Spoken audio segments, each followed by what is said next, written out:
Sitapur, Lucknow. UP के जनपद सीतापुर के नईमिषारण्य थाना क्षेत्र स्थित श्री नईमिषारण्य हरिप्रपन्ना ट्रस्ट रामानुजकोट मंदिर की स्थापना सन 1932 में की गई। ट्रस्ट हरिप्रपन्ना ट्रस्ट रामानुजकोट का रजिस्ट्रेशन पंजीकरण सन 1958 में किया गया। जिस संपत्ति को फर्जी तरीके से हड़पने का मामला सामने आया है, बताया जाता है कि ट्रस्ट के ट्रस्टी महंत स्व राम प्रपन्नाचार्य ने अपने जीवित रहने पर ट्रस्ट की वसीयत गरुड़ ध्वज को सन 1971 में वसीयत की, लेकिन कुछ समय बीतने के बाद महंत स्वतौर राम प्रपन्नाचार्य जी को गरुड़ ध्वज के चाल चलन ठीक न होने के कारण महंत स्वपौर राम प्रपन्नाचार्य ने सन 1972 में गरुड़ ध्वज की वसीयत निरस्त कर दी और एक दूसरी वसीयत महंत राम निवासनचार्य के नाम सन 1989 में कर दी। महंत स्व राम प्रपन्नाचार्य जी का निधन सन 1996 में हो गया। सूत्रों के अनुसार गरुड़ ध्वज ने अपने शिष्य इंदिरा रमण को अपनी वसीयत के आधार पर दूसरी वसीयत 1985 में कर दी, जब ट्रस्ट के स्वामी महंत स्व राम प्रपन्ना महाराज जी उस समय जीवित थे, जबकि गरुड़ ध्वज की वसीयत 1972 में निरस्त कर दी गई। गरुड़ ध्वज की मृत्यु संवत 2000 में हुई। इसके पश्चात इंदिरा रमण ट्रस्ट को हड़पने की कोशिश करने लगे और फर्जी वसीयत के आधार पर इंदिरा रमण ने न्यायालय सीतापुर के समक्ष पुरानी निरस्त वसीयत का जिक्र न करके दूसरी वसीयत दाखिल कर दी, जिसके आधार पर न्यायालय द्वारा आदेश इंदिरा रमण के पक्ष में पारित हो गया। जब आश्रम में रह रहे ट्रस्टी के वसीयत महंत राम निवासन को खाली करने के लिए मजबूर किया गया, तब जाकर उनको यह सब पता लगा कि इंदिरा रमण ने ट्रस्ट को अपने नाम बताया, जबकि महंत स्वादिलाय राम प्रपन्नाचार्य जी ने वसीयत श्री राम निवासनचार्य को की थी। उसके दस्तावेज महंत राम निवासन के पास मौजूद है। मामला 2018 में खुलकर सामने आया। महंत राम निवासनचार्य जी अस्वस्थ होने के कारण अपने शिष्य नरेंद्र बहादुर सिंह को समस्त कार्यों को करने का अधिकार दिया है। इस पूरे मामले की जानकारी देते हुए नरेंद्र बहादुर सिंह ने बताया कि इस संबंध में हमने न्यायालय सीतापुर की शरण में गए हैं। न्यायालय में मुकदमा विचाराधीन होने के कारण भी इंदिरा रमण अपनी मनमानी कर रहा है, महंतों के रहने वाले आश्रम को तुड़वा रहा है। फिर हम लोग उच्च न्यायालय लखनऊ पीठ की शरण में गए और उच्च न्यायालय लखनऊ पीठ ने 3 हफ्ते में निस्तारण करने के आदेश दिए, लेकिन फिर भी इंदिरा रमण अपने रसूख के बल पर आश्रम को तुड़वाने पर आमदा है और एक आलीशान बिल्डिंग बनाई गई है। थाना प्रभारी नईमिषारण्य पंकज तिवारी ने बताया कि कोर्ट ने 2017 में इंदिरा रमण के पक्ष में फैसला किया है और नगर पंचायत से मंदिर बनाने के लिए नक्शा पास किया है, इसीलिए पुराना निर्माण कार्य तुड़वाया जा रहा है। विपक्षी पार्टी ने इसका विरोध किया, जिस पर स्टे दिखाने में असमर्थ दिखाई दिए। क्या हो रहा है आपके आश्रम में और क्या कारण है कि ये जो विवाद हो रहा है ये किस लिए हो रहा है? इस आश्रम का नाम है हरिप्रपन्ना ट्रस्ट और इसको हम सन 82 से देख रहे हैं। अपने गुरु महाराज की आज्ञा से इसका अच्छी तरह से हम संचालन कर रहे थे। इंदिरा रमण स्वामी यहाँ आकर के हमसे कहा कि महाराज जी हम यहाँ आए हुए हैं, हमारे साथ में 23 आदमी है, जिनमें 3 लोग हम इधर आ रहे हैं और हम 3 लोग इधर आ गए हैं, हमें ठहरने के लिए जगह चाहिए। तो मैंने कहा ठीक है, चल कर के लिए जगह है, बैठिए। बैठ गए। बैठने के बाद भोजन के शिष्य हैं वो जो वसीयत जो थी वो कट गई थी, निरस्त कर दी गई थी, उसी के आधार पे दूसरी कर दी उन्होंने, उसने कर दी अपने शिष्य को। इंदिरा रमण को जो यहाँ एक विद्यालय के नाम पे प्रधानाचार्य के रूप में चल रहा है, मौजूद है। ये कहाँ के मूल निवासी हैं? ये मूल निवासी मध्य प्रदेश के एमपी के बड़े बड़े लोगों से संपर्क, जैसे इसने चैनल बनाया अपना, गुरु महाराज के साथ रह करके यहाँ बड़े बड़े लोग आते थे, गेस्ट हाउस में रहते थे, तो इसके दिमाग में पहले से ये बात थी कि मुझे क्या करना है। तो बड़े बड़े लोगों को, सेठ महाजन को जो यहाँ दान बढ़िया करते थे, ब्लैकमेल करके उनसे जुड़ लिया, उनको जोड़ लिया। इंदिरा रमण गरुड़ ध्वजाचार्य जी अपने साजिश से महात्मा जी से पूछे कि जगह खाली है, यहाँ एक सत्संग हाल हम बना दें आप लोगों के लिए, यदि आपको कोई एतराज़ ना हो तो स्वीकार करें। हाल के बहाने 36 कमरे 80 बाई 40 80 बाई 40 ऐसी गेस्ट हाउस बनाया गया। ये ऋषि मुनि जो बाहर से आते हैं उनके रहने उठने बैठने के लिए, लेकिन ये सारे किराए पर चलाए जा रहे हैं।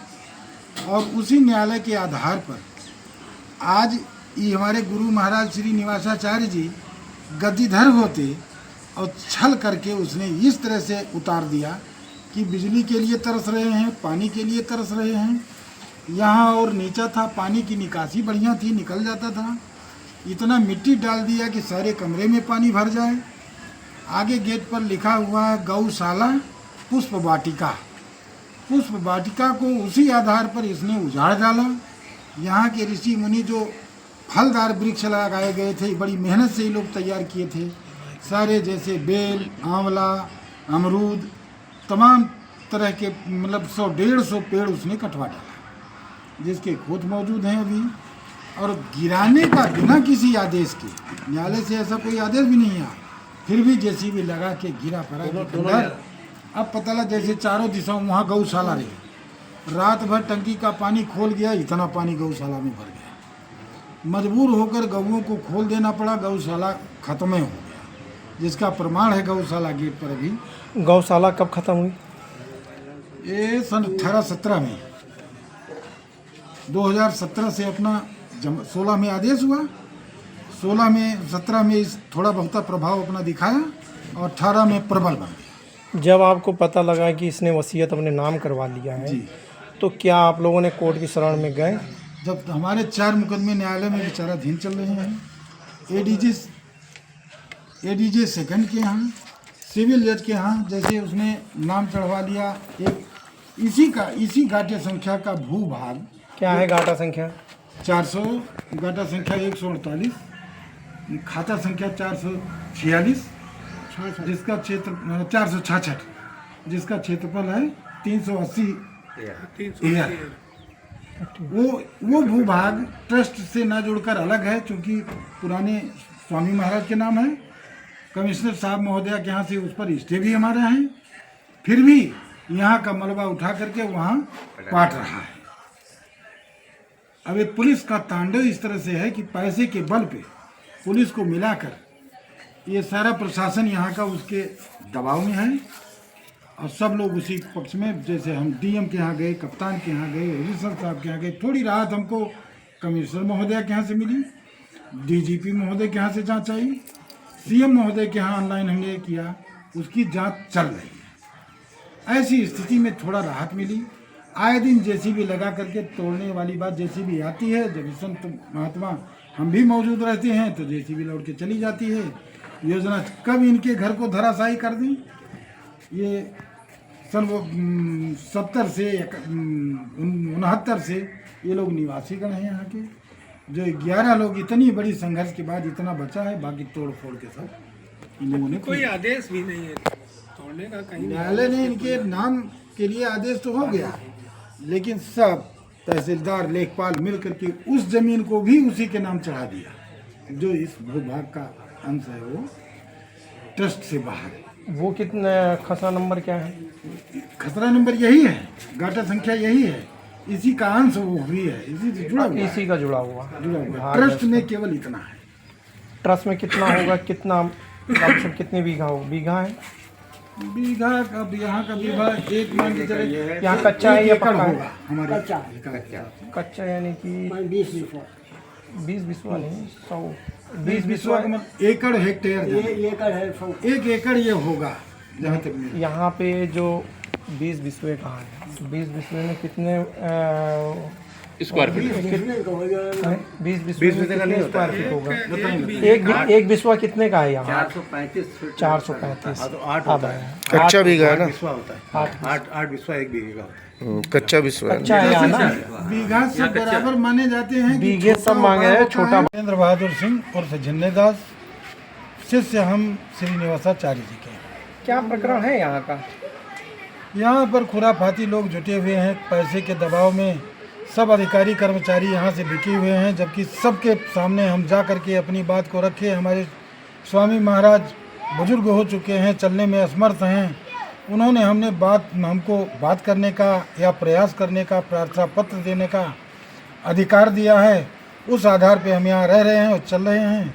हमारे गुरु महाराज के प्रतिवादी जैसे इंदिरा रमण जी बड़े आदमी हैं, कूट रचित तरीक़ों से इनके गुरु के नाम 1971 में वसीयत पूर्व गुरु महाराज राम प्रपन्नाचार्य जी ने किया था, लेकिन उनके चाल चलन ठीक ना होने के नाते 1972 में उस वसीयत को निरस्त कर दिया गया। फिर उसके बाद अंतिम वसीयत 1989 में हमारे गुरु श्रीनिवासाचार्य जी के पक्ष में हुआ, वो अभी तक चला आया है। लेकिन अगले लोगों ने जैसे इंदिरा रमण आदि, धनेश तिवारी, फला ढिमाकास उसमें जुटे हैं, ये सब लोग। कितनी संपत्ति होगी ये आश्रम की? लगभग 50 करोड़ की। नहीं, खसरा नंबर क्या है ये? ये गाटा संख्या इसका 148, खसरा संख्या खाता संख्या है 466, लगभग क्षेत्रफल इसका है 380 एकड़। क्या इसके लिए संबंध में आप लोग कोर्ट में गए हैं या न्यायालय में कोई अर्जी लगाई? एडीजे सेकंड के यहाँ हमारा मामला विचाराधीन है सीतापुर। सिविल जज के यहाँ लघु वाद में हमारे 3 मुकदमे विचाराधीन हैं, वो मामले चल रहे हैं। सुना है हमने कि ये पक्ष जो वसीयत हुई थी, वो जो प्रथम पक्ष के नाम पे ये वसीयत कराई गई थी जी, उसी के आधार पे उनके फेवर में आदेश कर दिया न्यायालय ने। क्या ये बात न्यायालय सही है? से 2016 में जो आदेश आया है उसको हमने अध्ययन किया है और सच्चाई यही है कि 1971 की जो वसीयत हुई थी उसी को आधार बनाकर कुरचित तरीकों से इन्होंने न्यायालय को गुमराह रखते हुए अपने पक्ष में आदेश करा। क्या उच्च न्यायालय गए आप? हाई कोर्ट गए थे, वहाँ से डायरेक्शन केवल मिला है। न्यायालय सीतापुर के लिए निर्देशित किया गया है 3 हफ्ते के अंदर इसका निराकरण करें।